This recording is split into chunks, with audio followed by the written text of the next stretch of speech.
Hello guys, आज हम explain करने वाले हैं एक फैंटेसी एक्शन मूवी को जिसका नाम है क्लैश ऑफ टाइटंस। मूवी की शुरुआत में दिखाया जाता है कि बहुत समय पहले यूनिवर्स में पावरफुल टाइटंस का राज था, पर जल्द ही इनका राज खत्म हो गया क्योंकि इनके बच्चों ने अपने पेरेंट्स को हराने के लिए एक मॉन्स्टर बनाया था जिसका नाम है क्रैकन। और इस जंग में जो जीते वो कहलाए देवता।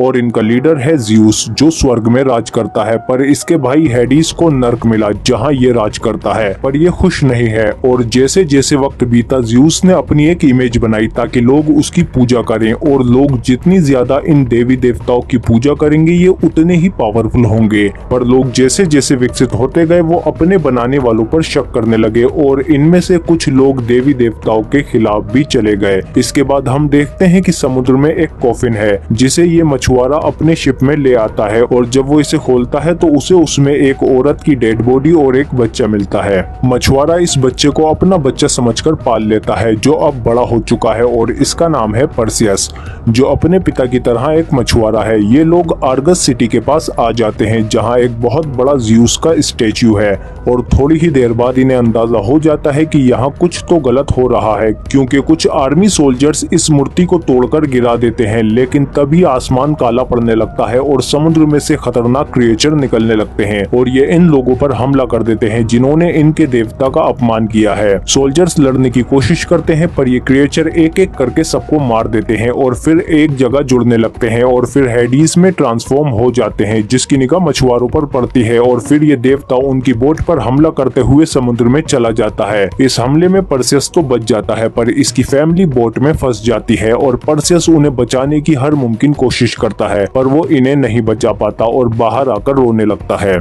ऊपर स्वर्ग में जब ज़्यूस को पता चलता है कि इंसान देवताओं के खिलाफ हो गए हैं तो वो गुस्से में आग बबूला हो जाता है। तभी हेडिस भी ओलिम्पस आ जाता है और ज़्यूस को मनाने की कोशिश करता है कि इंसानों से इसका हिसाब लेना चाहिए, आप मुझे इजाजत दें तो मैं आर्गोस के लोगों को इसकी सजा देना चाहूंगा। अपोलो मना करता है कि हमें अमर रहने के लिए इंसानों की प्रेयर्स की जरूरत है, पर ज़्यूस हेडिस की बात से सहमत है कि इंसानों को डराने की जरूरत है ताकि उन्हें देवताओं के प्यार की अहमियत समझ आ सके। इधर धरती पर परसियस को आर्गोस के आर्मी सोल्जर पकड़ लेते हैं और परसियस के राजा के महल में ले आते हैं, और एक सिपाही राजा कैफियस को बताता है कि हमारा मिशन कामयाब हुआ, हमने उस मूर्ति को तोड़कर गिरा दिया। सभी लोग इसे देवताओं की हार समझकर अपनी जीत का जश्न मनाने लगते हैं। राजा कैफियस कहता है कि अब नया दौर शुरू हो चुका है जहां अब देवता हमारी किस्मत तय नहीं करेंगे। तभी राजा की बेटी एंड्रोमेडा इन्हें आगाह करती है कि देवताओं को नाराज करने का अंजाम बहुत बुरा होगा क्योंकि ये देवताओं पर विश्वास करती है। पर इसकी माँ इस पर हंसने लगती है क्योंकि रानी अब खुद को भी देवता समझने लगी है। तभी अंधेरा आने लगता है और एक काला धुआं बीच में जमा होकर लोगों को अपने अंदर खींचने लगता है, पर परसियस किसी तरह बच जाता है और तभी उसमें से हेडिस निकल आता है और फिर रानी के अंदर से उसकी जान खींच लेता है। फिर ये देवता बताता है कि अगले 10 दिन में वो शहर पर क्रैकन को छोड़ देगा, जिससे बचने का एक ही रास्ता है कि तुम्हें अपनी प्रिंसेस को क्रैकन के हवाले करना होगा। ये एक कुर्बानी है देवताओं को नाराज करने की।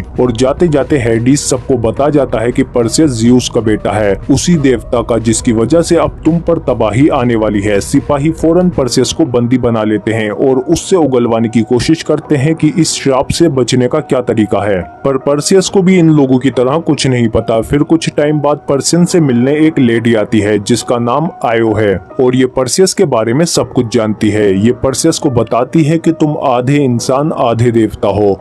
वो बताती है कि तुम्हारे जन्म से पहले राजा एक्रीसियस ने देवताओं के खिलाफ जंग छेड़ दी थी, पर उसकी आर्मी को तबाह करने के बजाय ज़्यूस ने उसे सजा देने का दूसरा तरीका चुना, और राजा एक्रीसियस का रूप लेकर वो रानी के पास आ गए। और उस रात रानी को नहीं पता था कि वो ज़्यूस हैं, और जब तक एक्रीसियस वहां आया तब तक बहुत देर हो चुकी थी। इसके बाद एक्रीसियस रानी और उसके बच्चे को निकाल फेंकने का आदेश देता है, और कॉफिन को फेंकने से पहले ही ज़्यूस उस पर बिजली गिरा देते हैं और एक्रीसियस एक मॉन्स्टर में हमेशा के लिए बदल जाता है। आयो बताती है कि तुम्हारी पावर्स भी आधे देवता यानी डेमीगॉड की हैं, इसीलिए तुम क्रैकन को मार सकते हो, और अगर क्रैकन मर गया तो हेडिस भी कमजोर हो जाएगा क्योंकि क्रैकन को हेडिस की बॉडी से ही बनाया गया है। परसियस समझ जाता है कि हेडिस से अपनी फैमिली का बदला लेने का यही मौका है, इसीलिए परसियस भी इन सोल्जर्स के साथ शामिल हो जाता है। इसके बाद ये लोग स्टीजियन विचेस के पास जाते हैं जिन्हें हर चीज के बारे में जानकारी है ताकि ये पता लगा सकें कि क्रैकन को कैसे मारना है। इधर हेडिस एक्रीसियस के पास आता है और उसे बताता है कि ज़्यूस का बेटा अभी भी जिंदा है। फिर हेडिस उसे कुछ पावर्स देता है और उससे प्रॉमिस करता है कि अगर तुमने उसके बेटे को मार दिया तो मैं भी ज़्यूस को मार दूंगा। इधर परसेस को जंगल में एक जादुई हथियार मिलता है जिसे ज़्यूस ने भेजा था परसेस के लिए, पर वो इसे लेने से मना कर देता है क्योंकि इन्हीं देवताओं की वजह से उसकी फैमिली मारी गई थी। इसके बाद उसे जंगल में कुछ स्पेशल घोड़े मिलते हैं। तभी एक जाइंट ब्लैक हॉर्स उसके पास आता है। आयो बताती है कि इसका नाम पेगासस है, जिसे देवताओं ने तुम्हारी मदद के लिए भेजा है ताकि तुम क्रैकन को मार पाओ। लेकिन तभी इन्हें एक चीख सुनाई देती है जो एक सोल्जर की थी। एक्रीसियस वहां आ चुका था और वो परसेस के आते ही उस पर हमला कर देता है। परसेस उससे लड़ने की कोशिश करता है पर ये बहुत पावरफुल है और ये परसेस के हाथ पर काट लेता है। तभी वहां दूसरे सिपाही भी आ जाते हैं, लेकिन एक्रीसियस इन्हें इजीली मारकर फिर से परसेस को पकड़ लेता है। पर तभी दूसरा सिपाही इसका हाथ काट देता है और फिर एक्रीसियस वहां से भागने की कोशिश करता है, पर कुछ सोल्जर उसे पकड़ लेते हैं। पर तभी जमीन के नीचे से कुछ हलचल होने लगती है और मौका मिलते ही एक्रीसियस वहां से भाग जाता है और जमीन के नीचे से विशालकाय बिच्छू निकल आते हैं और इन सोल्जर्स पर अटैक करके इन्हें मारने लगते हैं। पर मौका मिलते ही ड्रेको इसके ऊपर कूद जाता है और इसे मारने की कोशिश करता है। दूसरा सोल्जर्स उसे एक भाला देता है जिससे ड्रेको उस खूंखार मॉन्स्टर को मारने में कामयाब हो जाता है। इधर परसेस भी दूसरे स्कॉर्पियन को मारने की कोशिश करता है पर वो इसे दूर फेंक देता है और परसेस को पकड़कर उसे मारने की कोशिश करता है। लेकिन तभी वहां आयो आ जाती है और स्कॉर्पियन की जहरीली पूंछ काट देती है। इसके बाद वो मॉन्स्टर आयो पर अटैक कर देता है, लेकिन आयो उससे खुद को बचाने की कोशिश करती है और फिर परसेस उसे वहां से निकाल लेता है। पर ये स्कॉर्पियन इनका पीछा नहीं छोड़ता। परसेस आयो को बचाने के लिए उसे बाहर निकाल देता है और खुद उसका सामना करने लगता है, पर स्कॉर्पियन परसेस को खा लेता है और सबको लगता है कि डेमीगॉड मर चुका।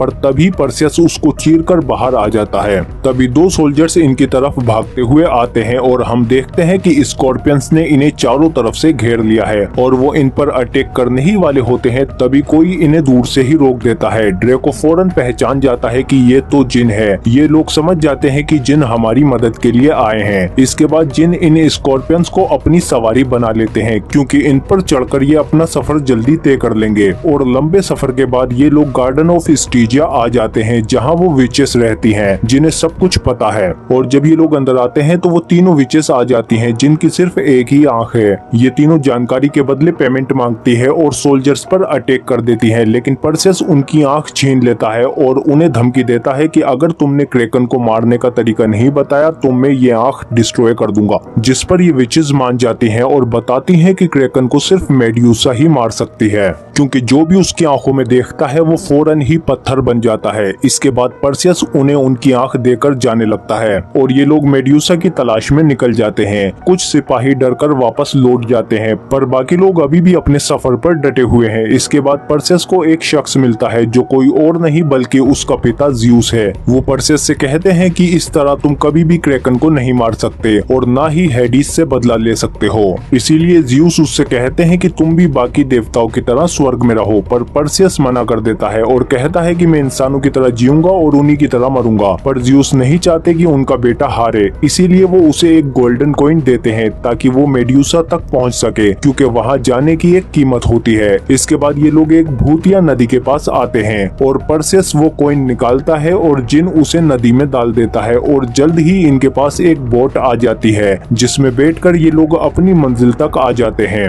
और इन्हें मेड्यूसा का ठिकाना मिल जाता है। सोल्जर्स अंदर चले जाते हैं पर आयो बाहर ही रहती है। अंदर इन्हें नीचे लावा और कुछ पत्थर के स्टेच्यू मिलते हैं जो मेड्यूसा के शिकार बन गए थे।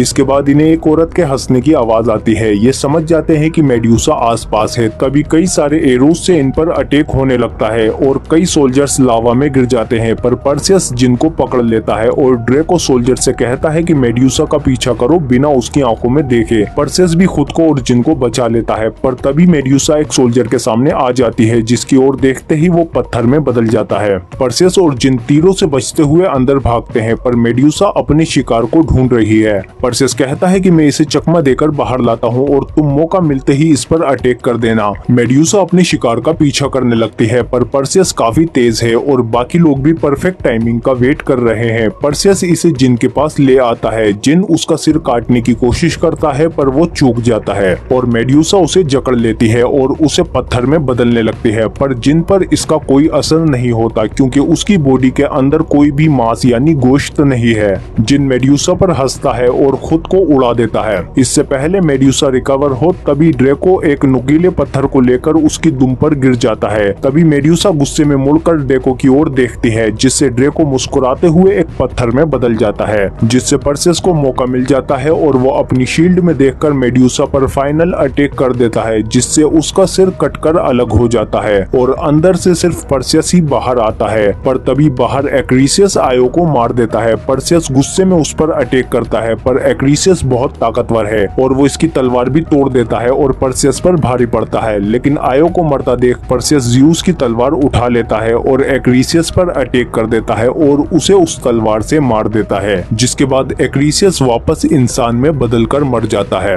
परसेस फौरन आयो के पास आता है। वो कहती है कि जल्दी जाओ और क्रैकन को मारकर लोगों को बचा लो। इसके बाद आयो मर जाती है। तभी वहाँ पेगासस आता है, जिस पर बैठकर परसेस आर्गोस शहर की ओर आने लगता है। इधर समुद्र से क्रैकन के टेंटिकल्स भी बाहर आने लगते हैं और लोग समझ जाते हैं कि क्रैकन आने वाला है। इसीलिए लोग प्रिंसेस को बांधकर लटका देते हैं ताकि इसकी कुर्बानी से क्रैकन बाकी सबको छोड़ दे। पर जायंट्स टेंटिकल शहर को तबाह करने लगते हैं। इधर ओलिम्पस भी कांपने लगता है और हेडिस उन्हें बताता है कि मैंने सभी देवताओं को धोखा दिया ताकि मैं ताकतवर हो सकूं। क्योंकि क्रैकन हेडिस की बॉडी से बना हुआ है, इसीलिए क्रैकन जितनी तबाही मचाएगा हेडिस उतना ही पावरफुल होगा और बाकी देवता कमजोर। इधर परसेस क्रैकन की ओर बढ़ता है, पर तभी वहाँ हेडिस आ जाता है और उसके पीछे कई सारे मॉन्स्टर छोड़ देता है, जिनमें से एक इससे मेड्यूसा का सिर छीन लेता है। परसेस इसका पीछा करता है सिर वापस लेने के लिए और तभी हम देखते हैं कि समुद्र से वो विशालकाय क्रैकन भी बाहर आ जाता है, जो गुस्से से दहाड़ने लगता है और उसे देखकर प्रिंसेस रोने लगती है और परसेस अभी भी मेड्यूसा का सिर वापस लेने की कोशिश कर रहा है। और इसी बीच वो क्रैकन के अटैक से भी बच निकलता है और इस क्रिएचर पर कूदकर उसे पकड़ लेता है। और इधर क्रैकन भी प्रिंसेस की ओर बढ़ता है। इधर परसेस भी मेड्यूसा का सिर लेकर प्रिंसेस की ओर बढ़ता है और फिर क्रैकन के सामने आकर वो मेड्यूसा का सिर निकालकर क्रैकन के सामने कर देता है। मेड्यूसा की आंखों में देखते ही क्रैकन पत्थर में बदलने लगता है। क्रैकन खुद को बचाने के लिए दहाड़ता है, पर उसकी बॉडी धीरे धीरे जमने लगती है